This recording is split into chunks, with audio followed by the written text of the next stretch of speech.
네, 안녕하십니까. 부자빠 부동산 연구소의 이철홍 소장입니다. 자, 오늘의 부동산 뉴스는요. 한동안 시장에서 찬밥 신세를 면치 못했던 빌라 얘기를 좀 해볼까 합니다. 제목이 빌라라도 사자. 서울 빌라 매매에서 소형 비중 역대 최고.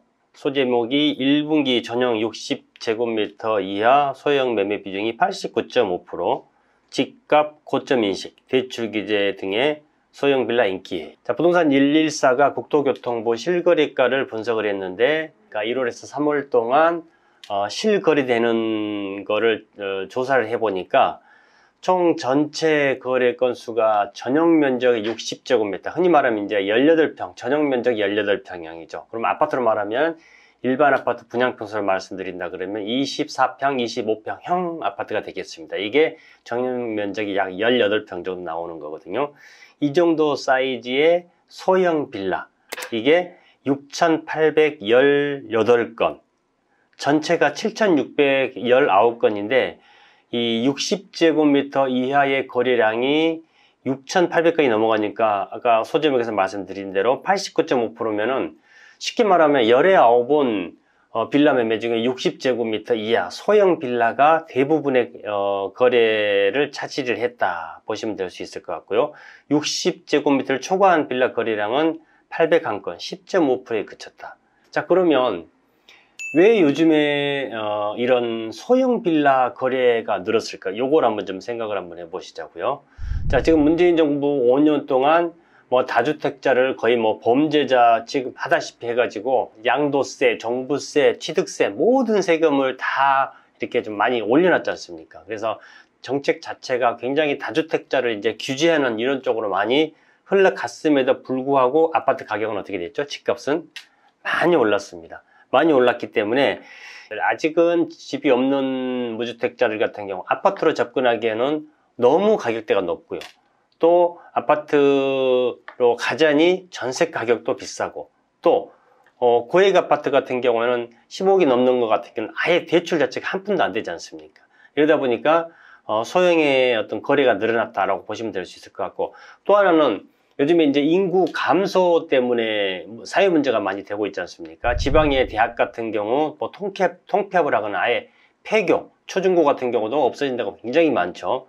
자, 이렇게 인구가 줄어감에도 불구하고 제가 누누이 말씀드렸던 대로 늘어나는 게 있죠. 늘어나는 게 뭐냐면은 바로 1, 2인 가구의 비중은 늘어나고 있다라고 보시면 되겠습니다. 만약에 나 혼자 사는데, 아니면 친구랑 같이 사는데, 결혼했는데 요즘에 딩크족이라고 그러죠. 결혼했는데 애는 없어요. 그럼 부부만 같이 산다.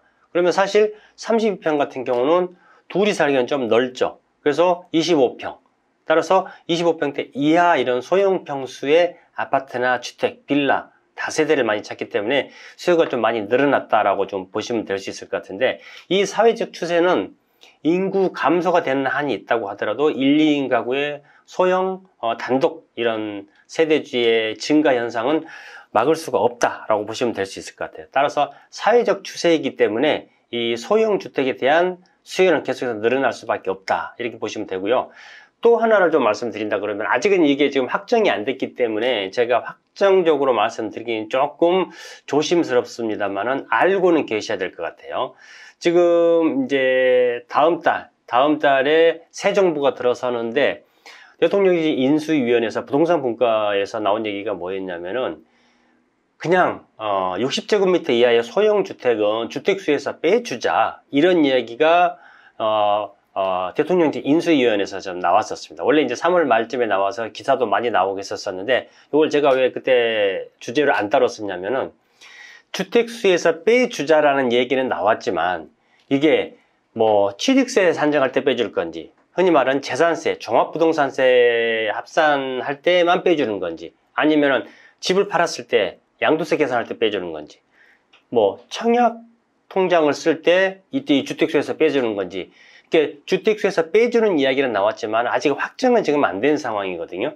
그리고 또 하나는 전체적으로 다 빼줄 건지, 아니면은 임대사업자를 등록한 사람들에 한해서 주택수에서 빼줄 건지, 이거를 아직 결정이 안 된 상황이기 때문에 제가 지금 안 다뤘습니다만은, 지금 현재 아까도 말씀드렸다시피 아파트 가격은 지금 고점을 많이 찍었고요. 또 가격대가 너무 높고, 그 다음에 무주택자들은 내 집은 하나 있어야 되고, 그리고 또 빌라 같은 경우는 매매 가격하고 전세 가격하고 차이가 별로 없죠. 보통 뭐 80% 이상대가 되니까. 이어서 1, 2인 가구 같은 경우는 이 소형 빌라에 대한 수요가 좀 많이 늘어날 수밖에 없고요. 지금 현재 아직 확정은 안 됐습니다만 인수위에서 만약에 60제곱미터 이하 같은 경우 주택수에서 빼주겠다. 그러면은 이게 뭐 임대사업자 등록이 한 사람이 한해서 빼줄지 아니면 전체적으로 빼줄지, 아까도 제가 말씀드렸던 취득세라든지 보유세라든지 양도세라든지 청약시장이라든지 청약통장 사용할 경우 어떤 쪽에서 적용이 될지 모르겠지만은 일단 주택수에서 빼준다고 하면 어떻게 보면은 지금 이제 소형 빌라의 거래량이 더 늘어나고 있는데 여기에 더 불쏘시개 역할을 해주는 그런 상황이 될 수가 있습니다. 따라서 정부에서도 아파트는 규제를 하는 게 맞지만은 소형 빌라라든지 또 오피스들도 끼워져 있더라고. 오피스텔 같은 경우에 84제곱 이하로 이 소형 오피스텔 같은 경우도 임대사업자에 한해서 지금 이렇게 발표는 됐지만 확정은 안 됐습니다만은 이건 역시 주택수에서 빼주자. 그러면은 오피스텔과 60제곱미터 이하의 소형 빌라들 같은 경우 주택수에서 빼준다고 하면은 이들에 대한 수요는 더 늘어날 수밖에 없거든요. 따라서 제가 항상 말씀드렸지만은 내가 지금 당장 돈을 모아서 대출을 끌어모아서 아파트를 당장 사면 좋겠지만 이게 불가능하신 분들 같은 경우는 전세 월세는 내게 아니에요. 따라서 대출을 받더라도 일단은 빌라라도 사서 그냥 첫 발은 내디디지 않은 거죠. 그리고 빌라 가격이 조금 올라가거나 이랬을 때 대출을 받고 소형 아파트 갈아타고 오래된 아파트 갈아타고 그렇게 해서 평수를 늘려가는 이런 작전으로 나가야 된다. 이런 말씀을 제가 종종 드렸습니다. 자, 오늘은 소형 빌라의 수요가 늘어나고 있는 이유에 대해서 말씀을 드렸는데 소형 빌라 부동산 시장에서 결코 가볍게 볼 주제만은 아니다라고 말씀을 좀 드리겠습니다. 자, 다음 주에도 더 따끈따끈한 부동산 소식 가지고 찾아뵙겠습니다. 감사합니다.